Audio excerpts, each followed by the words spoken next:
College Football Show continues. Holy cow is what we're on now. We're celebrating the best of the best. We kind of teased you with a little bit of the jokes that we got off before, had a nice little hilarious conversation, and now we get into the very best of the day. We begin things with Tulsa. Yeah, this is Tulsa quarterback Davis Brin. He finds one Carlos Santana. And I'm not supposed to make a Santana joke like this was so smooth in the back of the end zone. 37-yard touchdown pass as time expires, forces overtime, 21-21. But this is, which is great. I mean, this is the third time this season that they've had some sort of a miraculous, incredible ending to a game. But in double overtime, right here, Zaven Collins. I want you to see the pick, but then I want you to see the run. Look at this. My man is 6'4", 260. And he picks off the pass, takes it 96 yards to the house. He's separating from the group. 6'4", 260, outrunning everybody. When you have a miraculous ending and you have somebody 6'4", 260 that runs his way into the first round of the draft, you get double moves, the big 100 coming out on that. I'm not mad at it. We here to celebrate the big fellas around here. Like, I'm not against that rating whatsoever. I can get with that, actually. Thank you so much. Vandy, your favorite team of all time. I do love Derek Mason, nice guy. Will Shepherd goes up against this bad boy. And I want to make sure that we understand that this man went over the back, showed him the ball in his face mask, and then they just ripped it from him, as well as his soul on the way down. Simultaneous, possession goes to the offensive player or whatever. But 77, I think it's a decent catch. I'm not mad at it. Was for a first down, was not for points. So I'm here to celebrate it about slightly above average. Okay. I mean, you're usually a softer judge on this. I'll try a touchdown grab here, see what you think of this one. Second quarter, Logan Bonner throws it up to Jonathan Adams Jr. Fights off the defender, gets the touchdown pass while he's being dragged to the ground. And what? I like this one, yeah. Like, you get to scream at one. Yes. And then afterwards, you get to talk all your smack. Because if he drags you to the ground like that, you still have the body control to get it and make sure that he traps the ball in with two hands. I feel good about that one. So I'm going to give this a pretty good score for me.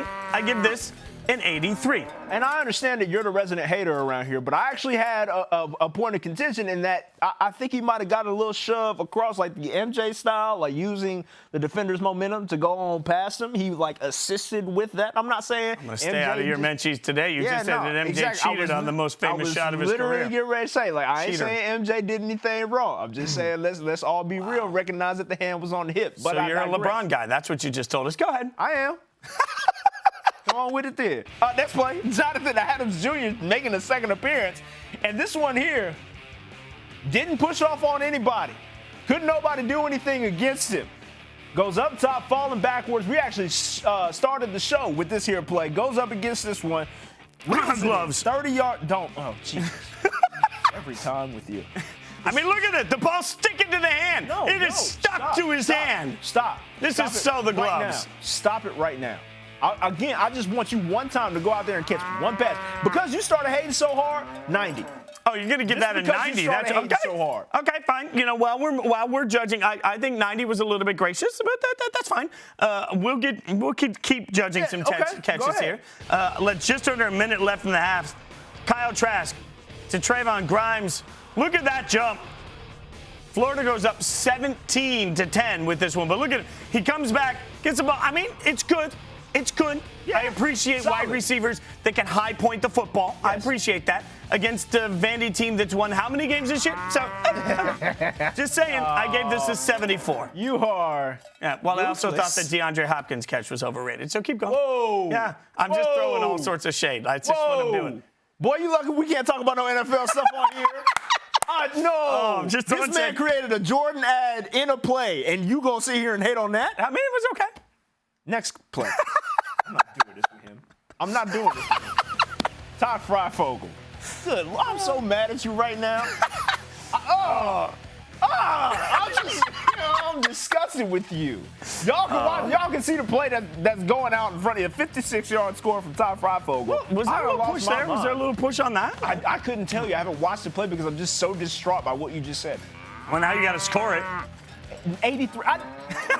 This is so mad. That was a better throw than it was 83. A catch. 83. I'm just saying, your body's going one way, you heave the ball up like that. All right, let's keep going.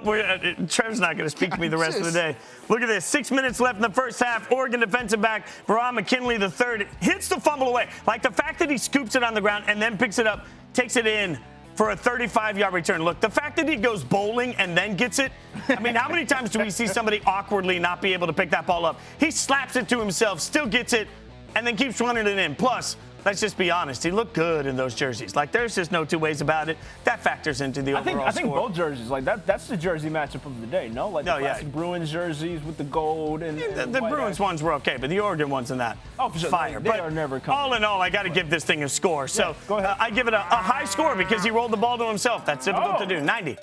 90. I didn't expect. I'm tougher on wide receivers. That's what I'm learning today. Like, I'm easy on everybody else. He has he does not like anybody that's taller than him. That's basically what it boils. Which is the entire world. I'm 5'9" and a quarter. I'm right there with you. Sub 6 foot game. It is what it is. Jaleel Billingsley going over the top here for Bama. 34-yard gain. Look, leaving your feet. I always just get nervous when cats do that, man. I was always taught when I play, like, don't do that. Just keep your feet on the ground at all times. Impressive play nonetheless. Bama rolls, as we all know. 80. Solid play. I'm not against it. All right. I'm not against it. That was good. This is delivered by Pizza Hut. Treavor Scales, Jason Fitz here with you on the College Football Show. And look here.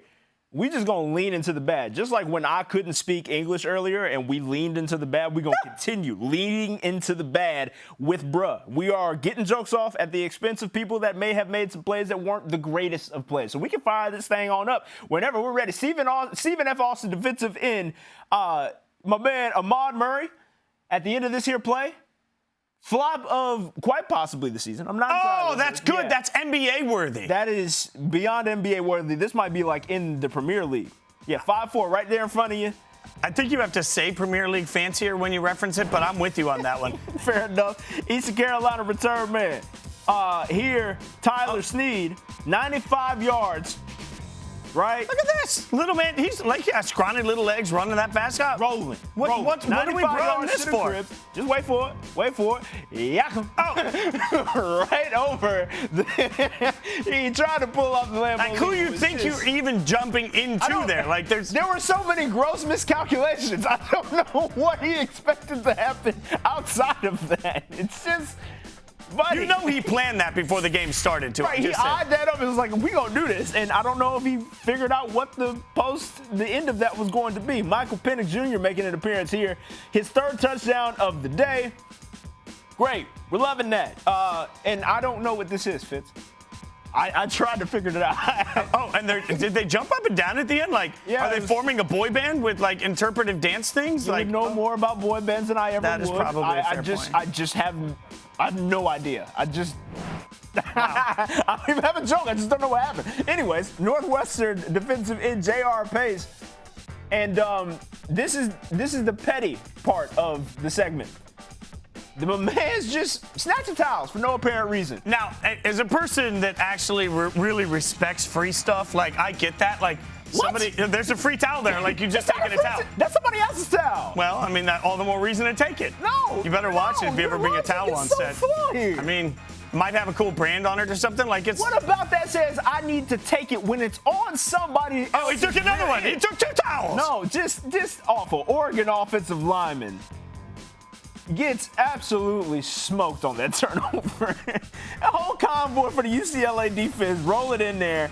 Does that count as a pancake block? Yeah, it's definitely a knockdown. It's definitely a knockdown. And by the way, he was trying to steal dude's hand warmer. He was trying to tackle him, Fitz.